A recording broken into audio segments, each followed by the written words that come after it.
Alright everyone, we start off today with hilarious news, which is that Jenpsaki is planning, I believe by the end of the month, to leave the White House as press secretary to stop being, the ultimate propaganda minister of the Joe Biden administration, the stewardship, the asterisk administration, as I like to call it, for MSNBC. She's going to have a slot there now. The first funny thing is that they had to immediately come out and say, no, she's not replacing Joy Reid. Don't worry about that, because there's been speculation that Joy Reid, who has extremely small audience numbers, and they're dwindling because she's basically a one-trick pony blaming Trump for everything under the sun, there's speculation that at some point this year she'll be let go of. I guess Jenpsaki didn't want to take a job from someone who was non-white because, think of the optics of that. Especially when it's MSNBC as the former White House press secretary.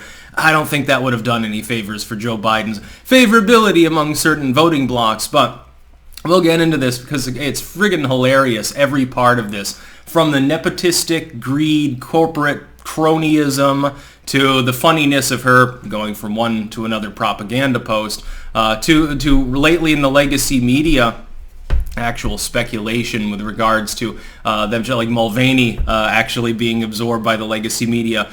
Some networks are trying to do Republican outreach in an open admission, hey, the midterms are going to be brutal for the Dems. Well, we're going to need access to some of those Republicans. We're going to need to be able to do, interviews. If they're neocon, they get a fluff piece. If they're not, then we chop and screw what they say, and then we bitch about Project Veritas editing a video like 15 years ago. Anyway, before I get into this, keep in mind down below there will be a pinned comment if you're watching on YouTube, with links to other video hosting sites that I use. Keep in mind that I make exclusive content every single day on those platforms that does not go on YouTube. Over the coming days, I want to do some more occult videos, and there'll be occult lit updates. So keep in mind, if I do that, there's only one new tech exclusive. In the future, once the next wave of the literary projects is done, I'll be doing 4 videos a day probably. Right now, it's 2 or 3. Which, as some people are saying, I'm losing my touch and getting lazy, I think, over this. And I'm like, you've seen the average output of a content creator. And in the low info demographic, I made 30 seconds of video today. I am a TikTok star. Don't worry, I won't be doing that. I'm a little bit too old for TikTok, and definitely too intelligent. Anyway, I find this funny. Look at it this way. Jenpsaki is effectively doing the same job as White House press secretary that she'll be doing at MSNBC. MSNBC is the big leftoid spin network. You've got Joy Reid and all these other losers there already. It's woke, it's idpol, it's pro-CRT, it's hatred of the Constitution. It's basically everything wrong with that particular ideological part of the legacy media.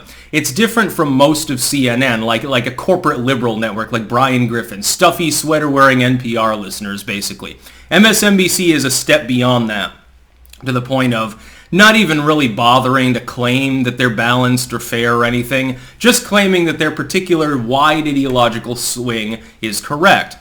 Jenpsaki already sits there every single day, more or less, and lies to the public about the economy, about the U.S. border, about the popularity of Biden's policies, certainly about the progress in foreign policy, and literally everything else under the sun. She is the spin master.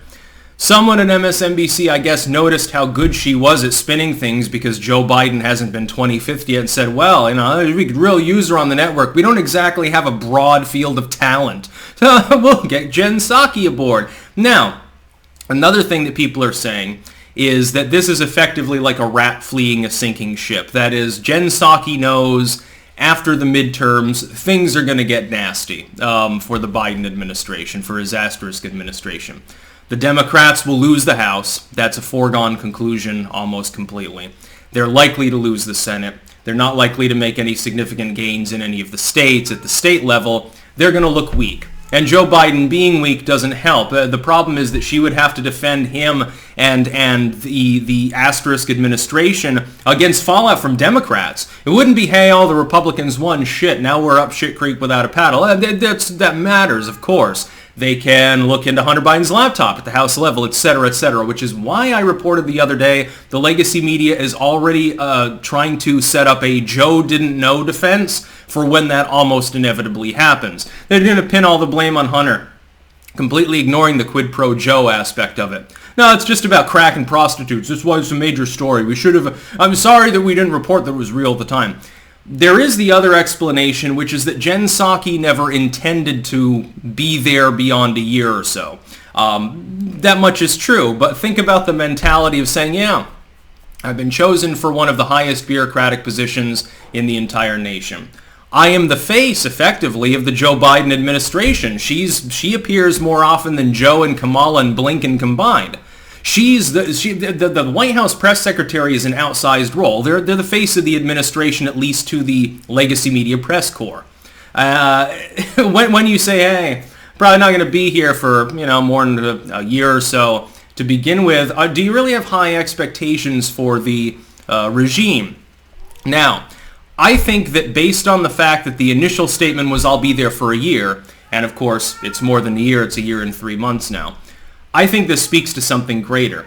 I think that Jenpsaki would have loved to have stayed in such a powerful and notorious role for longer, for 2 years, for 3 years, maybe through an entire administration.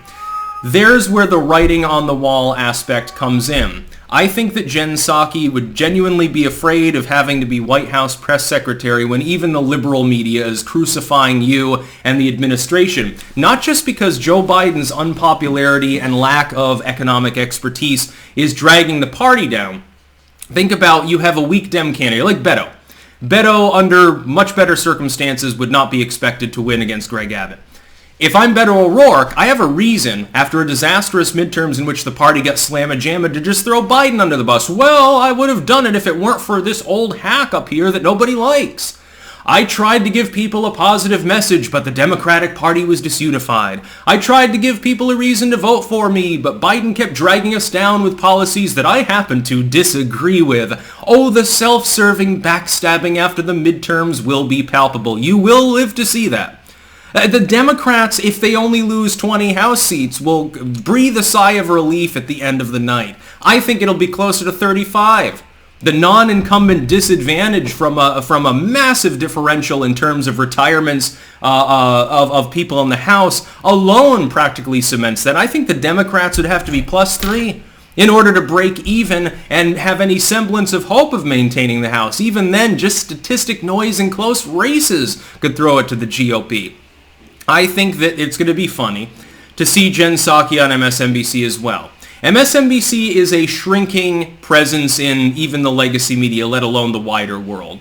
They are extremely pro-censorship. They are the most extreme of the legacy media outlets when it comes to that issue.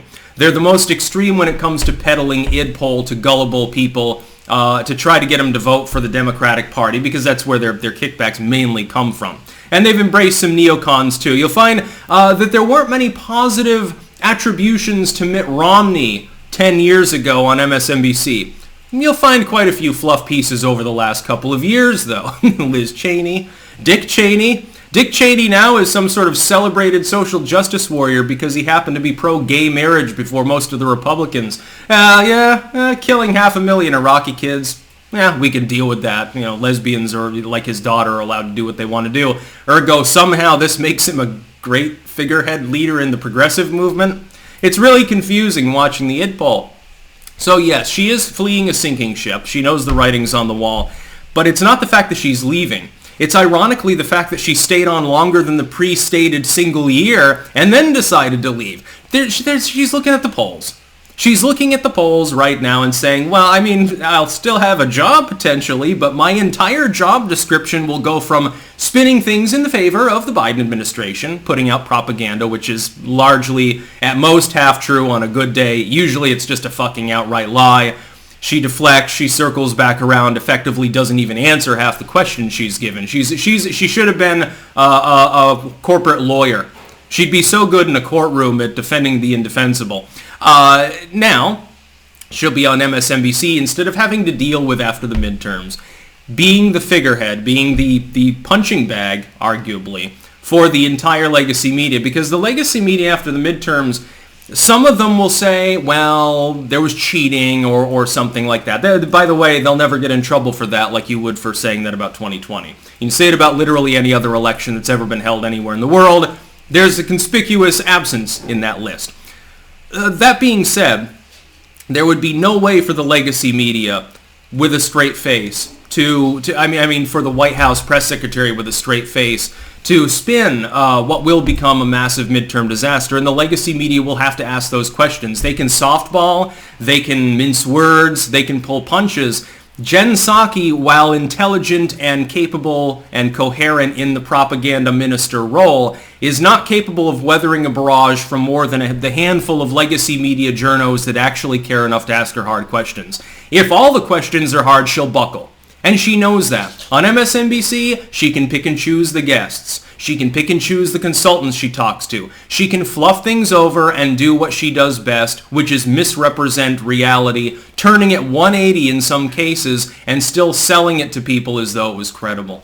That's about all. Peace out.